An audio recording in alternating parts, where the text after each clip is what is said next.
दादी ने अपनी आखिरी चाल चल दी थी, क्योंकि वह जानती थी कि जब तक रूही की बेटी जिंदा और सुरक्षित रहेगी, तब तक रूही कभी हार नहीं मानेगी। इसलिए दादी ने एक लालची डॉक्टर को मोटी रकम देकर रूही की बेटी का अस्पताल से ही अपहरण करवा दिया। और डॉक्टर ने झूठ बोल दिया कि बच्ची की तबीयत अचानक बिगड़ गई है, उसे दूसरे अस्पताल ले जाना पड़ेगा। लेकिन यह सब एक सोची समझी साजिश थी। उधर जैसे ही रूही अस्पताल पहुंचती है, तो उसे अपनी बेटी कहीं दिखाई नहीं देती। वह घबराकर पूरे अस्पताल में दौड़ने लगती है, हर कमरे में जाकर अपनी बेटी का नाम पुकारती है, लेकिन कोई जवाब नहीं मिलता।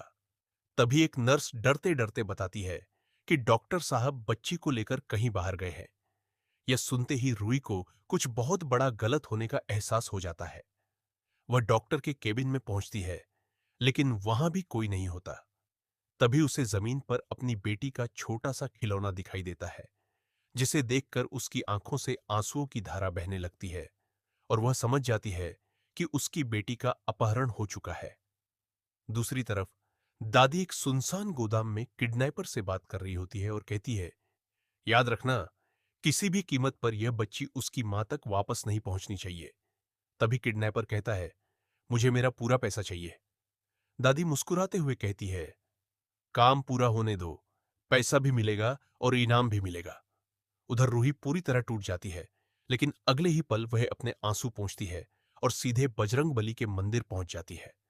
मंदिर में पहुंचकर वह हाथ जोड़कर रोते हुए कहती है, हे पवन पुत्र हनुमान, अगर आपने माता सीता को रावण की कैद से ढूंढ निकाला था, तो मेरी मासूम बेटी को भी मुझे वापस दिला दीजिए। मैं हार नहीं मानूंगी। जब तक मेरी बेटी मुझे मिल नहीं जाती, मैं चैन से नहीं बैठूंगी। तभी मंदिर में रखा दीपक अचानक तेज हवा के बावजूद बुझता नहीं, बल्कि और तेज जलने लगता है और मंदिर की घंटियां अपने आप बजने लगती है। यह देखकर रूही को विश्वास हो जाता है कि बजरंग बली ने उसकी प्रार्थना सुन ली है। तभी एक छोटा बच्चा दौड़कर आता है और रूही को एक कागज देता है, जिस पर एक गाड़ी का नंबर लिखा होता है। बच्चा कहता है, दीदी, मैंने इसी गाड़ी में एक छोटी बच्ची को रोते हुए देखा था। रूही तुरंत पुलिस स्टेशन पहुंचती है और इंस्पेक्टर को पूरी बात बताती है। इंस्पेक्टर पहले तो इसे सामान्य मामला समझता है, लेकिन जैसे ही सीसीटीवी फुटेज निकलवाई जाती है, उसमें वही डॉक्टर बच्ची को लेकर जाते हुए दिखाई देता है। अब पुलिस भी समझ जाती है कि यह कोई साधारण घटना नहीं, बल्कि बहुत बड़ी साजिश है। इंस्पेक्टर तुरंत पूरी टीम को अलर्ट कर देता है और गाड़ी के नंबर की तलाश शुरू हो जाती है।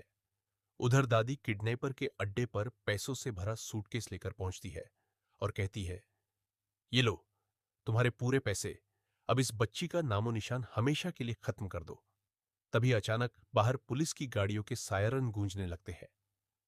दादी और किडनैपर दोनों घबरा जाते हैं। तभी गोदाम का दरवाजा जोर से खुलता है और सामने रूही पुलिस वालों के साथ खड़ी होती है।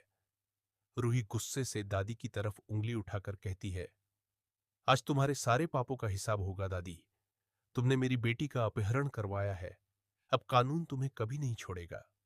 दादी के चेहरे का रंग उड़ जाता है, लेकिन तभी किडनैपर अपनी बंदूक निकाल लेता है और पूरी कहानी एक नए और खतरनाक मोड़ पर पहुंच जाती है।